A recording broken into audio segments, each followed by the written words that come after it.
자, 이제 수필하고 있는데 예림이는 주말에 다 앞에 거 들어? 알겠죠? 만약 다시 확인하고 만약 전거 안 보내져 있으면 쌤한테 다시 연락해서 다시 보내줄게. 자, 여기서는 유명한 법정 스님의 무소유예요. 무소유 제목만 봐도 알겠지. 뭘 알지 말아라. 소유하지 말아라. 그거에 대해 이제 내용인데 수필이에요. 한번 봐볼게. 자, 나는 가난한 탁발승이요. 그러니까 동양하는 스님이고 내가 가진 것이라고는 물레와 교도소에 쓰던 밥그릇과 염소젓 한 깡통, 그리고 허름한 담요 6장, 그리고 수건, 그리고 대단치도 않은 평판, 이것뿐이요 라고 얘기한 사람이 누구냐면 마하트마 간디래요. 마하트마 간디의 말을 가져온 거야. 그러면 가져오면 우리가 설명 방식이 인용이죠, 그렇죠? 그래서 처음에 이러한 이제 유명한 사람의 말을 가져와서 흥미 유발하고 있다라고 보시면 돼요. 이 간디가 1931년에 9월 런던에서 열린 제2차 원탁회의에 가던 도중 마르세유 세관원에게 소지품을 펼쳐 보이면서 한 말이다. 클라파라니가 엮은 간디 어록을 읽다가 이 구절을 보고 나는 몹시 부끄러웠대. 그래서 여기서는 바로 이 말을 듣고 자신에 대한 생각이 이제 드러나는 거죠. 부끄러웠대. 내가 가진 것이 너무 많다고 생각되었기 때문이다. 바로 왜 부끄러운 이유도 많이 나와 있죠. 적어도 지금의 내 분수로는 그렇다라는 거야. 사실 이 세상에 처음 태어날 때 나는 아무것도 갖고 나오지 않았다라는 거야. 여기서 나는 글쓴이 자신인 법정 스님이겠죠. 이거는 자신의 경험 쓰는 거니까. 살 만큼 살다가 이 지상의 적에서 사라져 갈 때 빈손으로 돌아갈 것이다. 그러니까 이 말은 자 여기서는 뭘 얘기하냐면 나는 올 때도 아무것도 갖고 오지 않았고 갈 때도 아무것도 갖고 가지 않는다라는 거야. 이거를 우리가 불교적 용어로 뭐라 하냐면 공술의 공수거라고 해요. 여러분한테 한 번씩 들어봤을 거야. 공술의 공수거. 그래서 그런데 살다가 보니까 이것저것 내 몫이 생기게 되었다라는 거지. 물론 일상에 소용되는 물건들을 할 수도 있다. 그러나 없어서도 안 될 정도 꼭 기묘한 것들만일까? 꼭 필요한 것만일까? 라고 생각하게 된 거야. 살펴볼수록 없어도 좋을 만한 것들이 적지 않다라는 거지. 우리들이 필요에 의해서 물건을 갖게 되지만 때로는 그 물건 때문에 적잖이 마음이 쓰이게 됩니다. 그러니까 무엇을 갖는다는 것은 다른 한편에 무엇인가 얽매인다라는 뜻이다라는 거죠. 그러니까는 소유를 하게 되면은 그 물건에 이제 얽매인다라는 거죠. 예를 들어보자. 핸드폰도 그러겠죠. 그렇죠? 핸드폰도 물건이잖아요. 그렇지? 여기에 얽매이게 되고 예를 들어서 내가 막 어른들을 치면 차를 좋아해. 그럼 차 있잖아요. 여러분 막 비싼 차 보면은 막 애지중지 하잖아. 그래서 막 이거 기스라도 낼까봐 막 아등바등 하잖아요. 이거 선생님 좀 TMI이긴 한데 선생님은 차를 어떻게 생각하냐면 차는 당연히 중요하지만 당연히 소중하지. 왜냐면 비싸니까. 그래서 근데 선생님은 차를 그냥 비싼 소모품이라 생각을 하거든요. 그래서 선생님도 막 애지중지하거나 막 그러진 않아. 어메 이러지는 덜덜덜 떨거나 그러지는 않는데 언제 한번 내가 지금 남자친구 전 남자친구랑 데이트를 하는데 오랜만에 만났어. 그래가지고 하는데 이제 데이트를 밥을 먹으러 가는데 이제 지하 주차장에 주차를 하게 된 거야. 그런데 주차를 하다가 앞에 꽁 한 거야.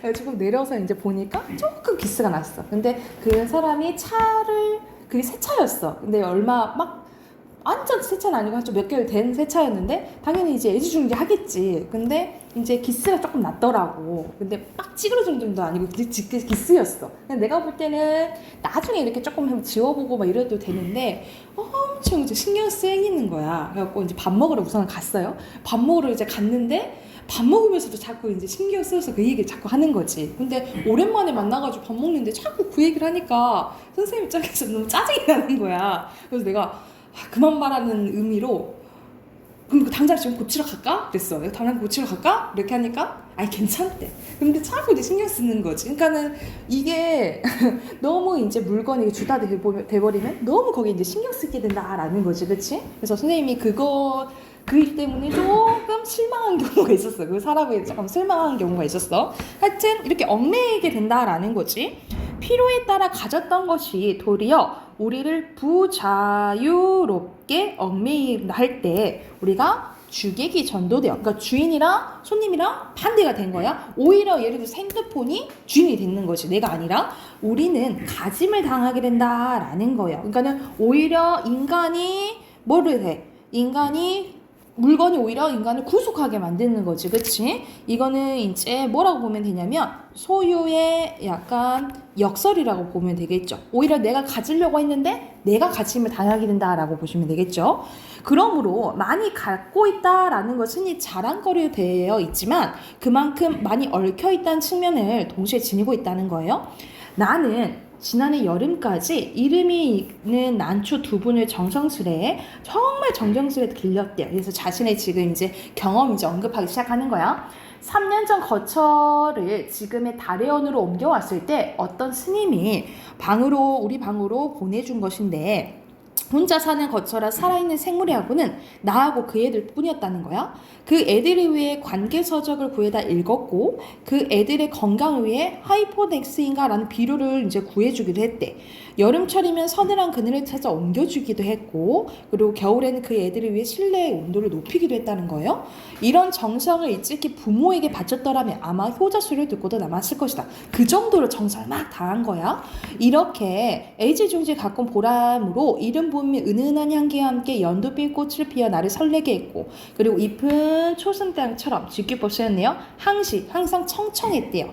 우리 다래원으로 찾아온 사람마다 싱싱한 난초를 한결같이 좋아라 했대. 지난해 여름 장마하겐 어느 날 봉선사로 운원노사를 뵈러 간 일이 있었는데 그러니까 멀리 가게 된 거지.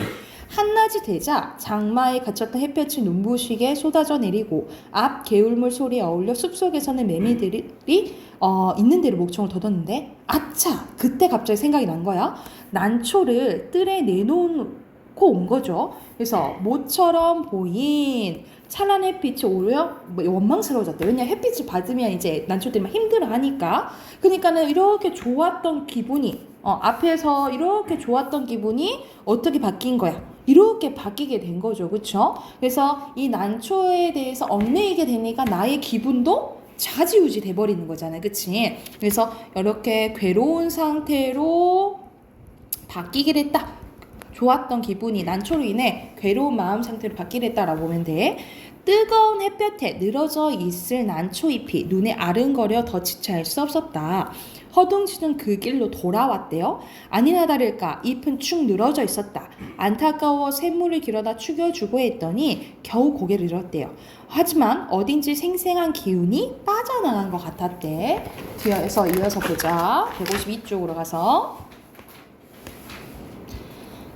나는 이때 온몸으로 그리고 마음속으로 절절히 느끼게 됐대. 뭘? 집착이 오히려 괴롭다라는 것을 알게 됐다라는 거야. 이게 글쓴이의 깨달은 부분이라고 보시면 돼요. 아, 집착이 너무 힘든 거구나. 옳지 않은 거구나 알게 됐다는 거야. 그렇다. 나는 난초에게 너무 집념해버린 것이다. 이 집착에서 벗어나야겠다고 결심했대. 난을 가꾸면서는 산철승가의 유행기에도 나그네 길을 떠나지 못한 채 꼼짝을 못했다. 밖에 볼 일이 있어 잠시 방을 비울 때면 환기가 되도록 들창문을 조금 열어놓아야 되고 분을 내놓은 채 나가다가 뒤미처 생각하고는 되돌아와 들여놓고 나간 적도 한두 번이 아니었다. 그건 정말 지독한 집착이었다는 거죠. 그래서 이 난 때문에 이게 다 생활이 불편한 거지, 그지? 며칠 후 난초처럼 말이 없는 친구가 놀러왔기에 선뜻 그의 품에 분을 안겨주었대요. 얼마나 말이 없으면 난초처럼 말이 없는 친구라 했을까? 하여튼 비로소 나는 얽매임에서 벗어난 것이다. 날아갈 때 홀바분한 해방감. 그러니까 집착에서 벗어나니까 자유로워진 거죠. 3년 가까이 함께 지낸 유정, 정이 있는 것을 떠나보내는데도 서운하고 허전함보다는 홀가분한 마음이 앞섰대요.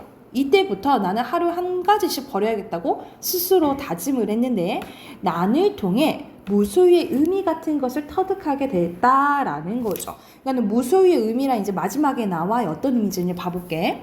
인간의 역사는 어떻게 보면은 소유사처럼 느껴진대요. 왜 그러냐면 보다 많은 자기네 몫을 위해서 끊임없이 싸우고 있는 것 같다라는 거야. 그래서 소유사라고 한 거야. 그러니까 우리의 인간의 역사는 계속 아무래도 투쟁을 싸우죠. 왜? 한정된 자원을 가지고 있잖아. 그치? 한정된 자원을 가지고 있으니까 막 싸우는 거야. 말 그대로 아까 전에 올백이 8명 있다고 하니까 1등은 한 명이잖아. 그쵸? 이 한 명을 위해서 막 이렇게 싸우는 거지. 그치? 인간사가 이제 그렇다는 거야.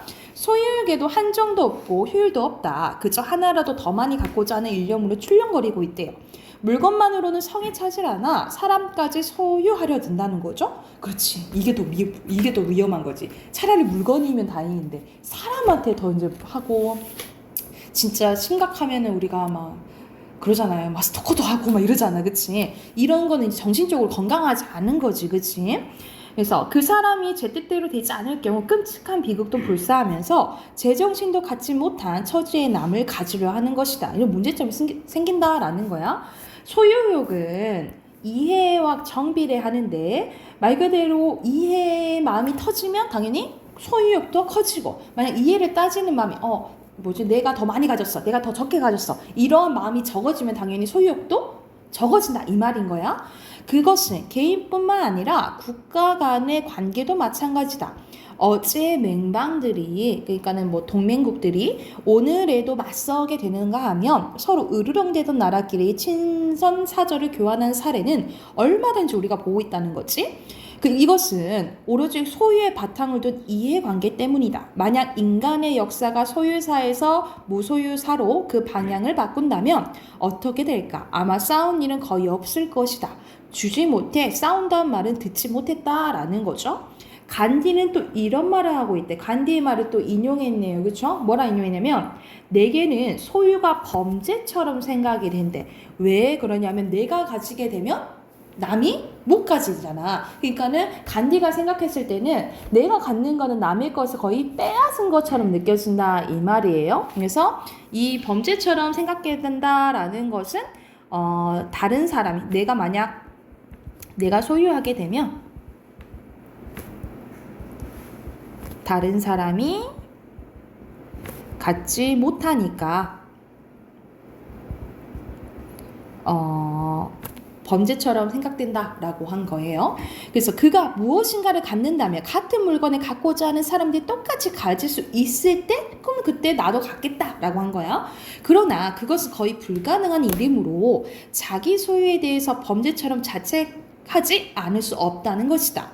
우리들의 소유관념이 때로는 우리들의 눈을 멀게 한다. 그래서 자기의 분수까지도 돌볼 새 없이 들뜬다. 그러나 우리는 언젠가 한 번은 빈손으로 돌아갈 것이다. 당연히 우리 죽으면 그냥 죽잖아요. 뭐 안 가져가잖아. 그지?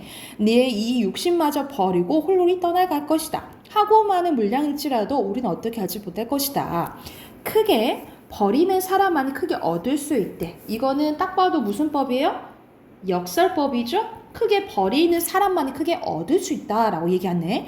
물건으로 인해 마음이 상하고 있는 사람들에게 한 번쯤 생각해 볼 말씀이다.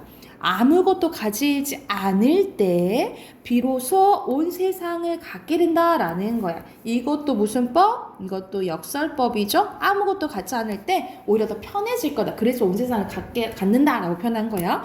이게 무소유의 또 다른 의미다. 그러니까 여기서 무소유의 의미란 가지지 않았을 때 더욱 많은 것을 갖게 된다. 이게 무소유의 의미다라고 보시면 되겠죠. 그래서 여기서는 가지지 않을 때 오히려 정신이 더 평안해질 수 있다에 대해서 얘기한 법정신의님의 수필이라고 보시면 돼요. 해당하는 문제 앞에서부터 풀고 바로 답 확인해 볼게요. 151쪽부터 154쪽까지 문제 푸세요.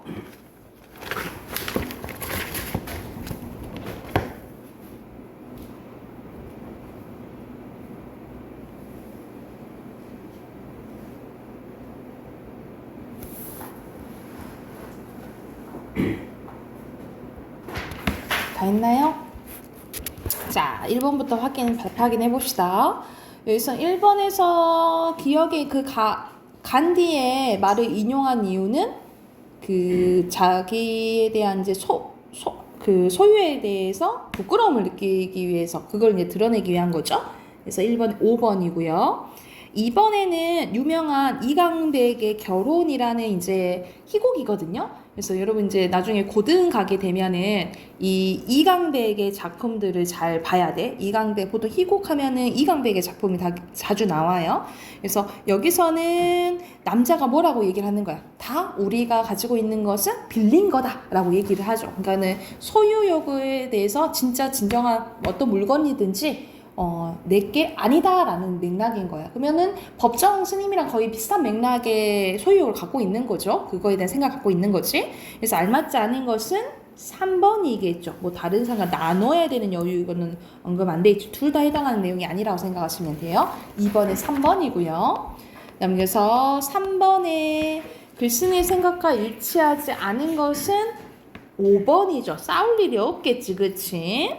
그리고 4번의 기억의 의미는 다른 사람이 가지지 못하니까 그거에 대한 죄책감이라는 거죠. 5번이란다. 4번이고요. 그리고 5번의 공통점은 역설법 쓰였다 했지? 4번입니다. 은성아, 답하긴 했느냐? 몇 번 못했어 너? 3번에 5번, 4번에 4번, 5번에 4번이에요. 자, 뒤에 빈칸 넣어보자. 첫 번째 빈칸 난초고요. 그 다음에 무소유. 그 다음에 집착. 그다음 소유욕이죠.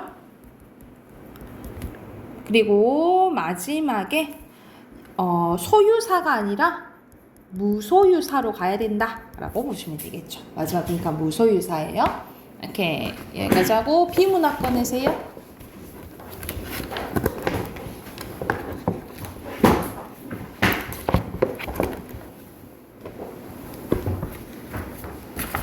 비문학 132쪽.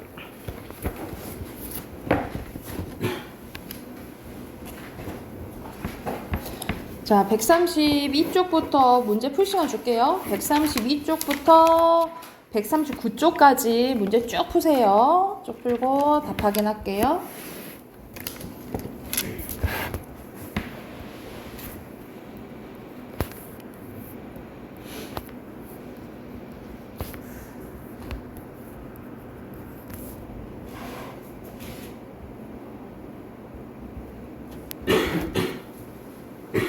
첫 번째 문제부터 한번 봐봅시다. 자, 초고층 건물의 높이가 200m 이상이거나 50층 이상인 건물을 이제 초고층 건물이라고 하는데, 이런 초고층 건물을 지을 때 건물에 작용하는 힘을 고려해야 됩니다. 건물에 작용하는 힘에는 수직하중과 수평하중이 있는데, 수직하중은 건물 자체의 무게로 인해서 땅 표면의 수직 방향으로 작용하는 힘이고, 말 그대로 수평하중은 바람이나 지진 등에 의해서 건물이 가로 방향으로 작용하는 힘을 말을 해요. 수직하중을 견디기 위해서 고안된 가장 단순한 구조는 보호기둥 구조인데, 보호기둥 구조는 기둥과 기둥 사이를 가로지르는 수평 구조물인 보를 설치하고 그 위에 바닥판을 놓는 구조를 보호기둥 구조라고 한대요.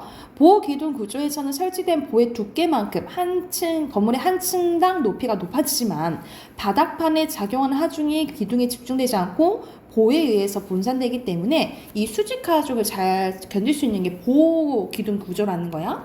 자, 위에서 아래 방향으로만 작용하는 수직하중과 달리 상반되게 나오네. 수평하중은 사방에서 작용하는 힘이기 때문에 초고층 건물의 안전에 미치는 영향이 수직하중보다 훨씬 크대요. 수평하중은 초고층 건물의 안전을 위협하는 주요 원인인데, 바람은 건물에 작용하는 수평하중의 90%를 차지하는, 그러니까 바람을 영향을 많이 받는다는 거죠. 그래서 건물이 많은 도심에서는 넓은 공간에서 좁은 공간으로 바람이 불어오면 풍속이 빨라지는 현상이 발생해 건물에 작용하는 수평하중을 크게 만듭니다. 그리고 바람에 의해서 공명현상이 발생하면, 공명현상은 그 침폭이 이제 드러나는 거, 건물이 흔들리게 되어서 건물 안전을 위협하게 된다는 거죠. 그러면 또 이것을 보완하기 위한 또 구조가 나오겠지, 그치? 건물이 수평하중을 견디기 위해서 기본적으로 뼈대에 해당하는 보와 기둥을 아주 단단하게 붙여야 하지만 초고층 건물의 경우 이것만으로는 수평하중을 견디기 힘듭니다. 그래서 등장한 게 코어 구조라는 거야. 코어는 빈 파이프 모양의 철골 콘크리트 구조물을 중앙에 이렇게 세운 것으로, 이게 중앙에 있는 거죠, 그치? 코어의 건물의 보와 기둥들을 강하게 접합을 합니다. 이렇게 하면 외부에 작용하는 수평하중에도 불구하고 코어로 인해 건물이 크게 흔들리지 않게 된대요. 그런데 초고층 건물의 그 높이가 높아질수록 수평하중은 커지고 그에 따라 코어 크기도 커져야 된대요. 코어의 구조는 가운데 빈 공간이 있어 공간 활용의 효율성이 떨어지기 때문에 현대 초고층 건물에는 이 코어에 승강기나 화장실, 계단, 수도, 파이프 같은 시설을 설치하는 경우가 많대요.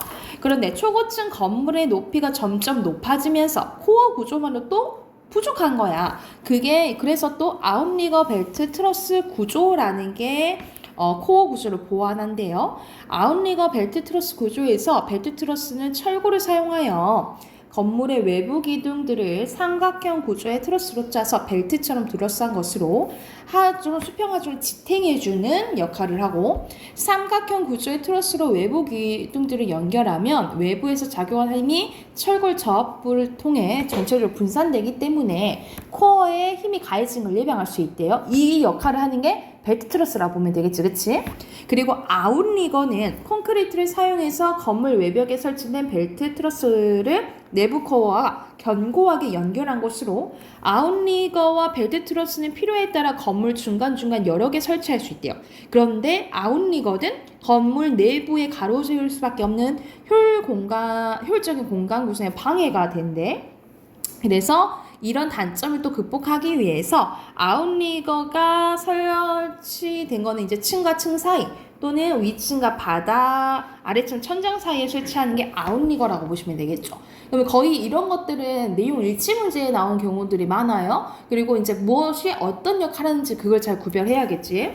1번 답 확인해보자. 1번 알맞지 않은 것은, 여기서는 수직보다는 수평이 더 가해지는 게 사방으로 많다 그랬잖아, 그치? 알맞지 않은 거 1번이죠. 바뀌었지, 둘이. 그리고 2번 가보자. 2번에 알맞지 않은 거. 은성아, 이거 깨고. 1번에 1번이고, 2번에 알맞지 않은 것은, 이 내용을 잘 봐야된다 했어. 답은 4번이에요. 결합력을 높여줘서 덜 받게 하는 건 아웃리거라고 보면 되겠지.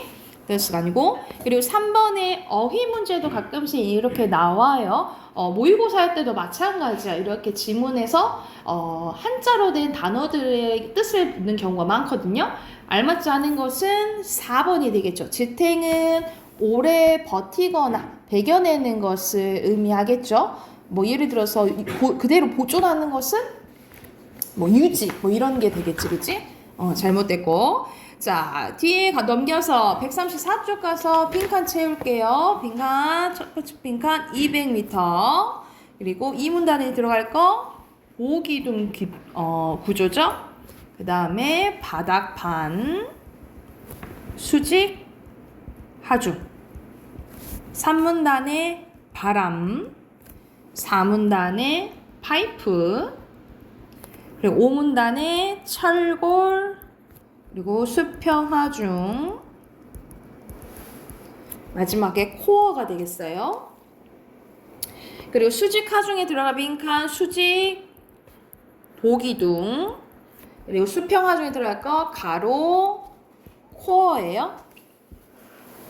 135쪽 어휘 봐볼게. 여기서는 단어 구조에 대해서 얘기하는 거잖아. 이건 초 플러스 고층이죠. 그래서 초는 접두사예요. 접사 플러스 어근 고르는 거야. 그러면은 여기서 요술쟁이, 여기는 뒤에가, 그러면 얘는 파생어죠. 그쵸? 파생어 찾으라 이 말이야. 여긴 접사니까 파생어 맞죠? 오고요. 그리고 걔가 또 접사니까 파생어 맞아요. 그리고 풋잠의 풋이 또 접사예요. 맞아요. 근데 덮밥은 덮 플러스 밥. 합성어예요. 그래서 X예요. O X고. 그리고 5번에 니은. 6번의 디귿, 7번의 리을, 8번의 기역, 9번의 미음. 이렇게가 되겠어요. 됐나요? 완성이 됐어요? 자, 뒤로 넘어가서 예술 좀 봐볼게. 여기서 무용에 대해서 나오는데 첫 번째 문단 보면은 흔히 우리 춤을 손으로 추는 선의 예술을 합니다. 그래서 우리가 막 팔로 하는 거 이렇게 우리 전통 춤 하면은 이렇게 많이 하잖아요. 그치? 서양 춤은 몸의 선이 잘 드러나는 옷을 입고 추는데 반해. 대조 나오네. 자, 우리 춤은 몸으로 옷을 가린 채, 옷으로 몸을 가린 채 손만 드러내놓고 춤을 추는 경우가 많기 때문이다. 한마디로 말해서 손이 춤을 구성하는 중심축이 되고 손 이의 얼굴과 목과 발 등은 손을 보조하여 춤을 추는 그 과정이라고 보시면 되겠죠. 손이 중심이 되어 만들어내는 우리 춤의 선은 내내 곡선을 유지하는데 예컨대 승무에서 장삼을 휘저으며 그에 맞추어 발을 내디는 역동적인 움직임도 곡선이고 살풀이 춤에서 수건에 간드러진 선을 만들어내고 곡선이고 해서 지방의 탈춤과 해서 지방은 그쪽이라고 보시면 돼요. 그 북한의 황해도 지역이라고 보시면 돼요. 해서 지방의 탈춤과 처용무에서도 S자의 곡선이 연속적으로 이어지면서 춤이 완성된대요. 그러니까는 우리 전통의 춤은 곡선이라는 거지, 그치? 물론 우리 춤에 등장하는 곡선 다 같은 곡선이 아니다. 힘 있는 선, 유연한 선, 동적인 선, 정적인 선, 무거운 선과 가벼운 선 형태가 다양하고 길이로 볼 대로 긴 곡선이 있는가 하면 짧은 곡선도 있대요. 이렇게 다양한 선들이 춤을 추는 이가 호흡을 깊이 안으로 들어 마실 때는 힘차게 휘도는 선이 나타나고 가볍게 숨을 들이마시고 내쉬는 과정을 반복할 때는 경쾌하고 자잘한 곡선이 나타난대. 그러니까 우리가 호흡하는 거에 따라서도 느껴지는 게 다르다 이 말이야. 호흡 조절을 통해 다양하게 구현되는 곡선들 사이에서는 우리의 춤을 빼어낼 수 없는 구성 요소인 정지가 있대요. 정지는 아무것도 안 하는 거지, 그치? 정지는 곡선의 흐름과 어울리며 우리의 춤을 더욱 아름답고 의미 있게 만들어주는 역할을 하는데 정지하기 쉬운 동작에서 정지는 별 의미가 없지만 정지하기 어려운 동작에서 정지하는 것은 예술적 기교로 간주한대요. 이때 정지는 말 그대로 정지라기보다는 그냥 움직임의 없음이고 그런 점에서 동작의 연장 성산에서 이야기한다라는 거지. 그래서 음악의 경우 음악이 시작하기 전이나 끝에 일어난 정지 상태는 별다른 의미가 없지만 연주 도중에 멈추는 거 이런 것들과 관련이 있다 이 말이야. 다시 말해서 소리의 없음도 엄연히 연주의 일부라는 거죠. 그래서 우리의 춤에서 정지는 동작의 연장으로 보는데 이것은 바로 우리 춤에 담겨있는 마음의 몰입이 발현된 거래요. 겉으로 드러난 거라고 보는 거야. 추는 이가 호흡을 가다듬으며 다양한 곡선들을 연출하는 과정을 보면 한순간 움직임을 통해 선을 만들어내지 않고 멈춰있는 듯한 장면이 있는데 이런 동작의 정지 상태에서도 멈춤 그 자체로 머무는 것이 아니라 여백이 그 순간에도 상상의 선을 만들어 춤을 이어가는 것을 몰입 현상이라고 말한다라는 거죠. 그러니까는 이어지는 것 순간 멈추면서도 우리 이어질 것 같이 보이는 그런 그 순간도 춤이라고 보는 거죠, 그렇지? 우리 춤이 춤의 진행 과정에서 내내 곡선을 유지한다는 말은 이처럼 실제적인 곡선뿐만 아니라 마음의 몰입까지도 포함된 의미며 이것이 우리 춤을 가장 우리 춤답게 만들어준 특성이라고 할 수 있대요. 그래서 우리 춤은 거의 곡선으로 이루어지고 있다는 게 주된 내용이지, 그렇지? 그러면 답하게 해볼게. 1번 봐보면 1번에 알 수 없는 것은 자 여기서는 항상 춤은 힘차고 가볍지 않고 호흡에 따라 달라질 수 있다 그랬잖아요. 호흡에 따라 달라질 수 있는 것은 내가 선생님 3문단에 나와 있지, 그치? 그래서 알맞지 않은 것은 3번이에요. 그리고 2번 가보자. 의미하는 건 바른 것은 나머지 것들은 정지에 대해서 얘기하잖아. 근데 먼 게 있어요. 여기서 먼 것은 1번이겠죠? 이건 호흡 관련된 거고. 넘겨서 답하기는 또 138쪽 가봅시다. 은성아 138쪽. 자 1문단의 내용. 우리 춤은 춤을 구성하고 중심축이 되고 다른 신체에 보이는 손을 보조한다 그랬죠? 맞고 2문단에 손이 중심이 되어 만들어내는 우리의 춤은 직선과 곡선이 반복된다 했나? 계속 뭐라 했어요? 계속 곡선이라 했죠, 그쵸? X고요. 3문단에 우리 춤에 등장하는 곡선의 형태는 다양하다 했지? 근데 짧을 때도 있고 짧은 곡선도 있고 긴 곡선도 있다 했잖아요, 그쵸? X가 되겠죠? 그리고 4문단에 정치 있는 거 맞고 5문단도 맞죠?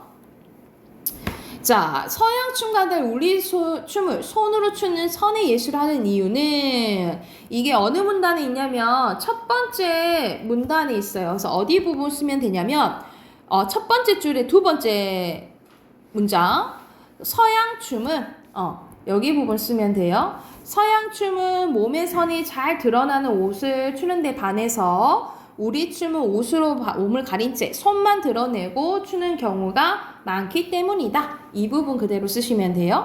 1문단의 두 번째 문장 그대로 쓰시면 됩니다. 됐을까요? 넘어가 되겠어요? 그리고 빈칸 넣어보자. 3문단에 자, 곡선에 있는 빈칸 연속 그리고 형태 길이에요.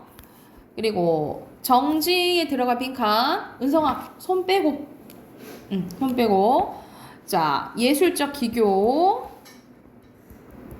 그리고 멈춤 동작 그리고 마음의 몰입이에요.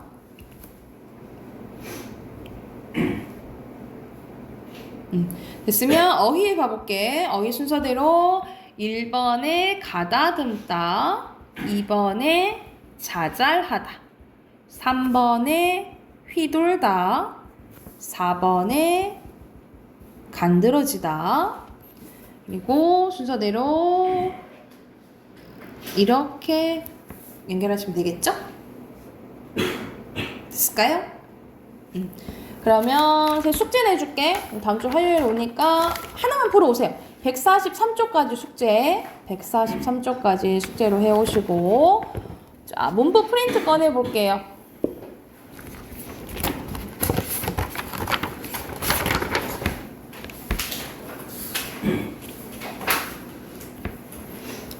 문법 프린트 어디 펴시면 되냐면 40쪽 펴시면 돼요.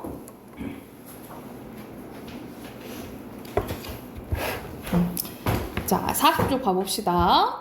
자 여기서는 우리가 단어 앞에서는 단어의 가장 작은 단위 단위부터 시작했는데 우리가 의문했고 그 다음에 형태소와 단어가 만들어지는 과정 어근과 접사 그리고 단어의 종류 단일어 파생어 합성어 있었어요. 그리고 단어가 엄청 많은 그 나누는 걸 우리가 품사라고 하잖아. 우리가 여러분이 구품사가 있다는 걸 알고 있지만 조금 더 자세한 내용이 나와 있어요. 한번 봐볼게.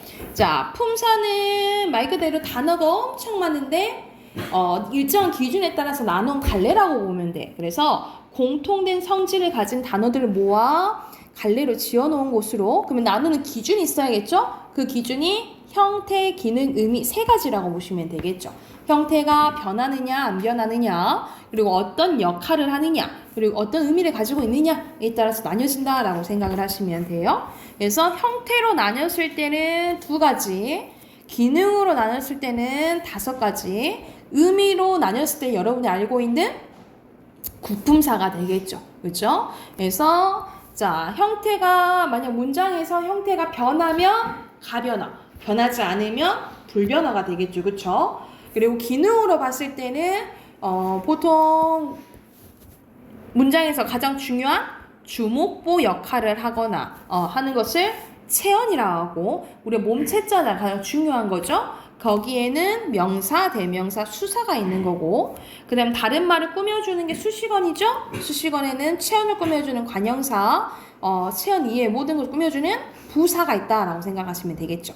그리고 혼자 쓰이는 거 독립언 중에는 뭐야? 감탄사가 있고 단어와 단어의 관계를 나타내주거나 특별한 뜻을 더해주는 게 관계언이에요. 거기에는 조사가 있는데 예외적으로 봐보자. 이 서술격 조사 이다예요. 서술격 조사 이다는 유일하게 여기 가변어에 속한다라고 보시면 되겠죠. 형태가 변하니까. 그리고 활용을 하는 게 용언이에요. 용언은 동사와 형용사가 있다라고 보시면 되겠죠. 이거는 이제 여러분이 이제 알고 있는데 좀 더 자세한 내용 한번 봐볼게. 자, 체형부터 나오네요. 자, 체어는 문장에서 주어, 목적어, 보어 역할의 몸체 기능을 하는 단어로 명사, 대명사, 수사가 있다 했죠, 그쵸? 그래서 특징은 조사와 결합할 수 있어요. 조사와 짝꿍이라고 보면 돼. 그래서 형태가 변하지 않는 불변어라고 보면 되겠죠? 그래서 대표적으로 명사 나오네요. 명사는 사람이나 사물의 이름을 나타내는 걸로 사용 범위에 따라 종류가 나뉘어져요. 보통 우리가 예를 들어서 우리가 책상이라 부르잖아요. 그치? 이건 펜이라 불러. 이런 것들은 보통 명사예요. 근데 현서는 넌 유일한 존재가 하나지. 그치? 유일하게 하나 있으면 고유명사라고 보시면 돼요. 그래서 예시로 정약용, 불국사 이렇게 나오지. 유일하게 하나 있으면 고유명사라고 보시면 되고, 혼자 쓸 수 있으면 자립명사, 혼자 쓸 수 없으면 의존명사라고 보시면 돼요. 그래서 대표적인 게 것, 수, 뿐. 그러니까 예를 들어서 할 수 있다 라고 했을 때 여기서 수는 할에 수식을 받아야 되잖아. 그치? 그래서 혼자 쓸 수 없는 이런 게 의존명사라고 보시면 돼요. 그리고 뭐 예를 들어서 여기서는 안 나와 있는데 뭐 눈에 보이지 않는 명사를 추상명사라고 하고 눈에 보이는 명사를 구체명사 이렇게 나누기도 해요. 그죠? 추가적으로 뭐 써놓으시면 되고 그리고 이 명사를 대신하는 게 대명사죠. 이 대명사는 크게 두 가지로 나뉘어지네요. 지시대명사, 인칭대명사. 지시는 또 나뉘어지지. 사물지시, 장소지시로 나뉘어지고 인칭은 사람 얘기하는 거죠. 1인칭, 2인칭, 3인칭이 나오는데 이거는 구별할 수 있잖아. 그치? 1인칭, 2인칭, 3인칭. 근데 추가적으로 여길 한번 봐볼게. 그 밖에 인칭대명사 여기 봐볼게요. 자, 크게 추가적으로 우리가 중등 때는 1, 2, 3인칭 보통 나온 경우가 많은데 고등 때는 이 미지칭, 부정칭, 제기칭에 대한 문제가 좀 많이 나와요. 먼저 미지칭 봐볼게. 미지칭은 대상의 이름이나 신분을 모를 때 쓰는 거야. 그래서 주로 의문문에 쓰인다라고 보시면 됩니다. 그러니까 내가 아예 모를 때 너 누구야? 했을 때 우리가 영어에서는 의문사라고 하잖아. 그치? 이럴 때 그래서 의문문에서 아예 모를 때는 미지칭이에요. 모를 때는 미지칭이고 부정칭은 가리키는 경우가 아닐 때라고 보시면 돼요. 그래서 뭐 예를 들어서 너 뭐 먹을래? 아무거나 이런 식으로 이거는 아무나 할 수 있다. 누구나 벌 받을 수 있다. 이거는 특정 대상을 가리키지 않는 경우에 부정칭이라고 보시면 돼요. 그래서 미지칭이랑 부정칭을 구별할 줄 알아야 돼. 미지칭은 모를 때 쓰는 거고 부정칭은 특정 대상 가리키지 않을 때 쓰는 거라고 생각하시면 돼요. 그리고 제기칭은 앞에 나온 명사를 다시 가리킬 때 쓰는 거죠. 그래서 대표적으로 저희, 자기, 당신. 그래서 그는 뭐든지 자기 고집대로 한다 했을 때 여기서 자기는 누굴 가리키는 거야? 그를 가리키는 거잖아. 그치? 그래서 앞에 있는 것을 다시 가리킬 때는 제기칭 대명사라고 보시면 되겠죠. 그래서 이거는 다 인칭 대명사에 속하는 거야. 그래서 인칭에는 1인칭, 2인칭, 3인칭 있고 미지칭, 부정칭, 제기칭이 있다라고 생각을 하시면 돼요. 그리고 수사는 수량이나 순서 나타내는 거죠. 그래서 수량을 나타내면 양수사, 그리고 순서를 나타내면 서수사예요. 근데 여러분 수 나타난다 해서 다 수사는 아니잖아. 그치? 뭐랑 구별할 줄 알아야 돼? 수, 관형사랑 구별할 줄 알아야겠죠. 그쵸? 하는 역할에 따라서 달라. 그래서 수사는 보통 뒤에 뭐가 오면 된다면 조사가 온다면 수, 관형사는 뒤에 체언이 와야겠죠? 이걸로 이제 구별을 하시면 되겠죠? 그래서 숫자를 나타낸다 해서 다 수사는 아니고 수량이나 순서를 나타내면 수사, 그리고 다른 체언을 꾸며주면 관형사라 보시면 돼요. 예림아 보고 있느냐? 뭐하냐? 자, 그 다음에 용언 봐볼게. 용언은 유일하게 가변어잖아. 형태가 바뀌는 거야. 그래서 용어는 문장의 주어를 서술하는 기능이라고 보시면 됩니다. 그래서 동사와 형용사가 있고 주로 부서의 꾸미를 받고 쓰임에 따라서 형태가 변한다라고 보시면 돼요. 우리가 변하는 현상을 뭐라 할까? 문장에서 이렇게 변하는 현상을 뭐라고 해요? 뭐라 해요? 뭐라 합니까? 활용, 그렇지. 활용한다라고 보시면 되겠죠. 자, 뒤로 넘겨서 41쪽 보면은 동사, 움직임이나 작용을 나타내는 건 동사죠. 그래서 동사의 종류는 목적어 유무에 따라 목적어가 필요 없으면 자동사, 그리고 목적어가 필요 있으면 타동사. 이건 여러분 뭐 영어 시간에 많이 했지, 그치? 그리고 상태나 성질 나타내면 형용사인데 크게 성상은 말 그대로 성질이나 상태를 줄여놓은 거예요. 성상 형용사랑 지시, 가리키는 형용사, 지시 형용사가 있다라고 보시면 됩니다. 성상, 지시 형용사 이렇게 구별을 하시면 돼요. 그리고 항상 항상 품사할 때 나오는 게 동사와 형용사 구별법이야. 형용사인지 동사인지 헷갈릴 때는 니은다를 넣어보세요. 니은다나 는다를 넣어봐. 왜냐서 니은다나 는다를 넣어서 말이 되면 동사, 안 되면 형용사라고 보시면 돼요. 예를 들어서 아름답다 봐봐. 아름답는다 돼? 안 되지, 그치? 그럴 때는 형용사라고 생각을 하면 돼. 그리고 보통 의도를 뜻하는 려 또는 목적을 뜻하는 러랑 또 결합할 수 있으면 동사, 아니면 형용사고요. 명령형 어미나 청형 어미랑 결합할 수 있으면 동사, 아니면 또 형용사라고 보시면 돼요. 근데 이건 또 거의 안 맞는 경우가 있어서 가장 잘 맞는 거는 이제 1번으로 보통 구별하시면 된다라고 보시면 됩니다. 자, 활용할 때 봐야 되는 게, 자, 이거 한번 봐볼게. 이 표가 어마무시하지, 그치? 이 표를 보면은 어간과 어미에 대한 정리예요. 어간과 어미가 왜 나오냐면 활용할 때 나와요. 그러니까 예를 들어서 먹다, 먹니, 먹구나, 먹지 이런 식으로 변하는 현상이 활용이잖아.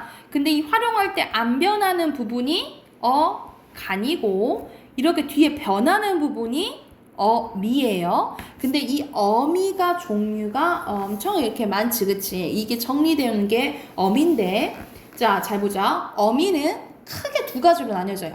어말어미와 선어말어미인데, 어말어미는 문장에서 맨 끝에 오는 것을 어말어미라고 보시면 돼요. 그리고 선어말어미는 어말어미 앞에 오는 걸 선어말어미라고 보면 돼. 그래서 예를 들어서 오셨다 라는 게 있다 쳐보자. 이거는 뭐가 줄어든 거냐? 오 플러스 시 플러스 플러스 다잖아요. 그쵸? 그러면 여기서 다는 맨 끝에 오잖아. 이거는 어말어미인 거야. 어말어미. 특히 뭐를 나타내주는?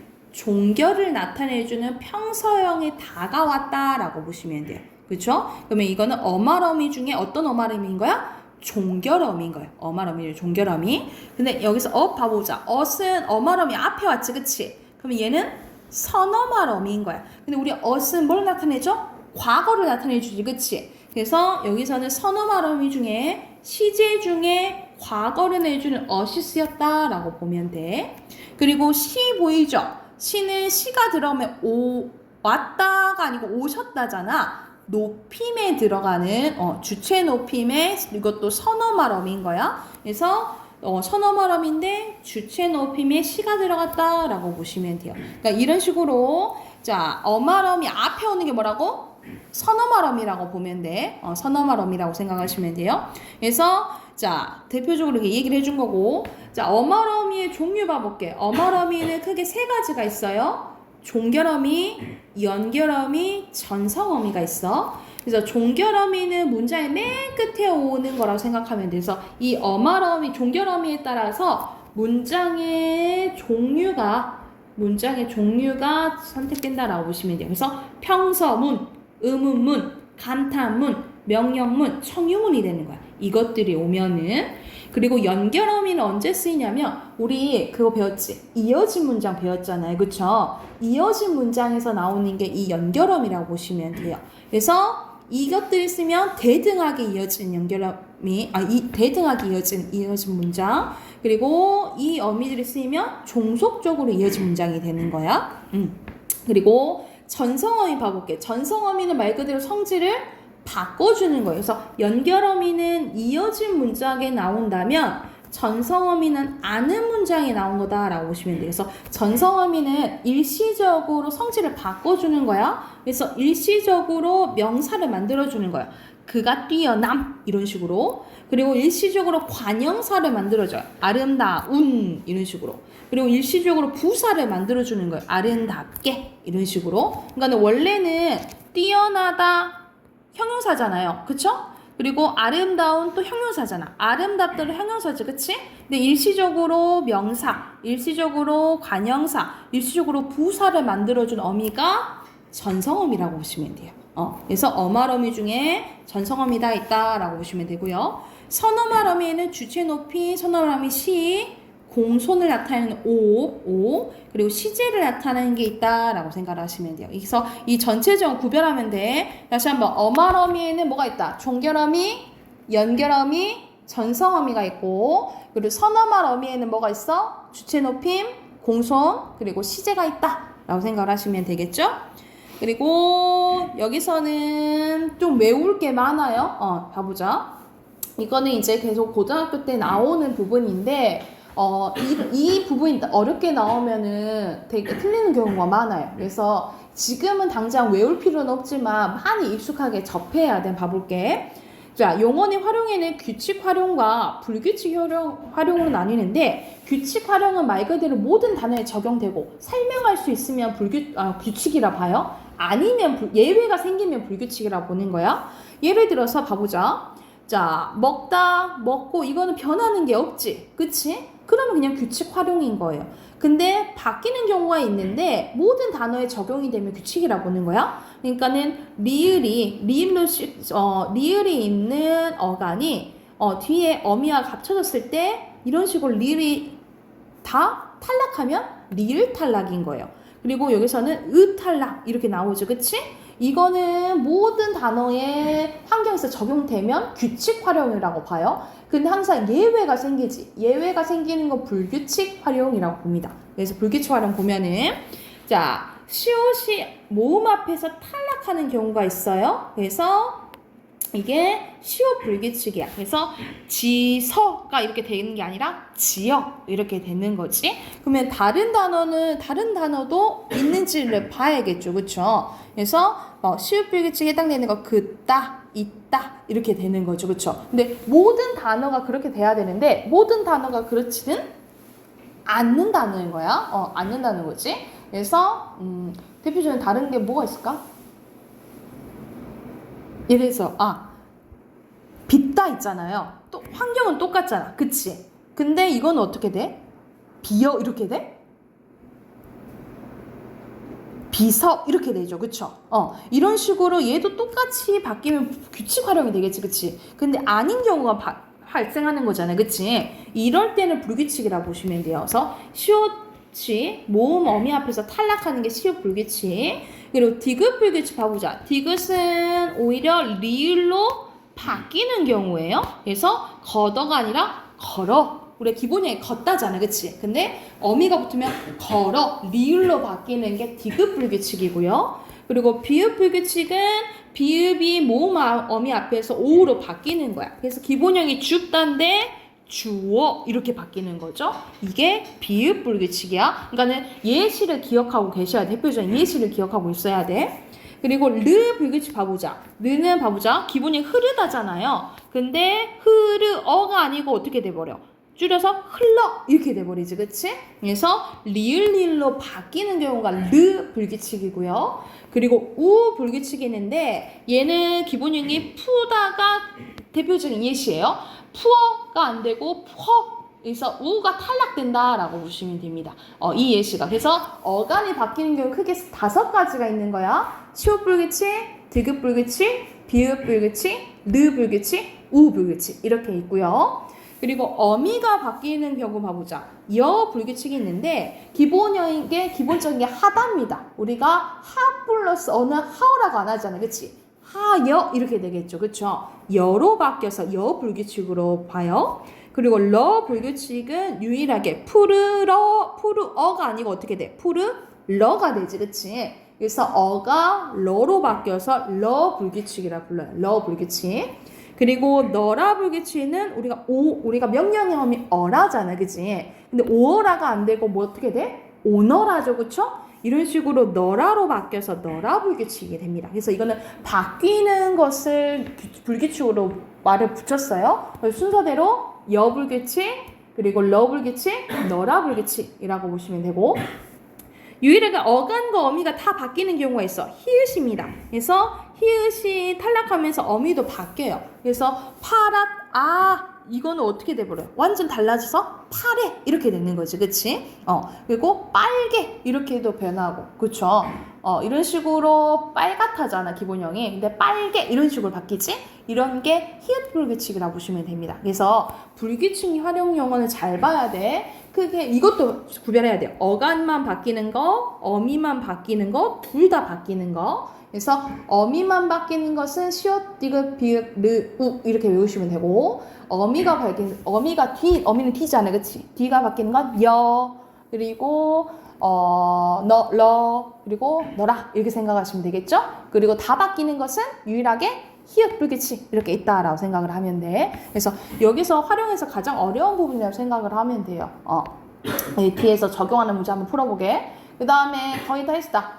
수식어 봐볼게요. 자, 수식어는 문장 꾸며주는 거죠, 그쵸? 그래서 두 개가 있지? 체언을 꾸며주는 건 관형사. 그 외의 것들을 꾸며주는 것은 부사죠. 그래서 관형사에 크게 세 가지가 있어요. 성상, 지시, 수관형사. 성상은 말 그대로 상태나 성질을 나타내는 거. 지시는 이, 그, 저. 알죠? 가리키는 거. 그리고 수량이나 순서인데 체언을 꾸며주면 수관형사가 되겠지, 그치? 그리고 부사는 다른 체언 위에 다른 것을 다 꾸며주는데, 여러분 그 예외가 있어요. 예시를 이렇게 써놓으면 그건 바로 너 했을 때 너는 품사가 뭐니? 대명사잖아, 그치? 그러면 바로가 너 꾸며주니까 바로는 뭐로 봐야 돼? 원래는 관형사 역할을 하잖아요, 그쵸? 근데 바로는 이걸로 관형사로 부르기에는 다른 부사 역할을 너무 많이 해요. 그래서 이거는 대명사를 꾸며주긴 하지만 뭐로 보는 거야? 부사로 본다라고 보시면 돼요. 그래서 여기 써져 있는 거야. 용언이나 다른 부사, 문장을 꾸며주는데 제한적으로 체언이나 관형사를 꾸며주기도 한다라고 보시면 돼요. 그래서 체언을 꾸며주는 예가 이거라고 생각을 하면 돼. 그리고 보조사와도 결합할 수 있다라고 보시면 돼요. 유일하게 조사랑 결합 안 하는 게 관형사랑 감탄사예요. 그래서 관형사는 조사랑 결합하지 않는다라고 기억을 하면 돼. 자, 부사는 종류가 더 많아요. 크게 봐볼게. 크게 성분부사와 문장부사로 나뉘어지는데, 성분부사는 하나만 꾸며주는 거, 문장부사는 말 그대로 문장 전체를 꾸며주는 거라 보면 되는데, 이 성분부사도 나뉘어져요. 성상, 지시, 부정부사 이렇게 나뉘어지는 거고, 그리고 문장부사는 양태, 접속부사예요. 그래서 과연, 설마, 제발, 아마 이런 게 대표적인 양태부사고, 우리가 영어에서 접속사라고 배우는 거 있죠. 우리는 접속사가 없어요. 다 접속부사라고 보면 돼. 부사예요. 그래서 그리고, 그러나 이렇게 연결해주는 접속 표현은 다 뭐다? 접속부사다. 근데 접속부사는 어디에 속한다? 문장부사에 속한다 라고 생각을 하면 돼. 그래서 다시 부사는 성분부사, 문장부사 나뉘어지는데, 성분부사에는 성상, 지시, 부정이 있고 문장에는 양태나 접속이 있다 라고 보시면 됩니다. 그 다음에 관계어 봐볼게요. 관계어는 조사죠? 조사는 크게 세 가지 있어요. 격조사, 접속조사, 보조사. 격조사는 말 그대로 자격을 부여해 주는 거야. 그래서 우리가 문장 성분 배웠잖아. 문장 성분 총 몇 개죠? 몇 개죠? 문장 성분 총 몇 개야? 주어, 서술어, 목적어, 보어, 관형어, 부사어, 독립어. 총 7개예요. 7개. 문장 성분이 7개야. 그 자격을 만들어주는 게 뭐야? 이 격조사라고 생각하시면 돼요. 그래서 격조사도 7개예요. 주격, 목적격, 관형격, 보격, 부사격, 호격, 서술격. 7개 맞죠? 그쵸?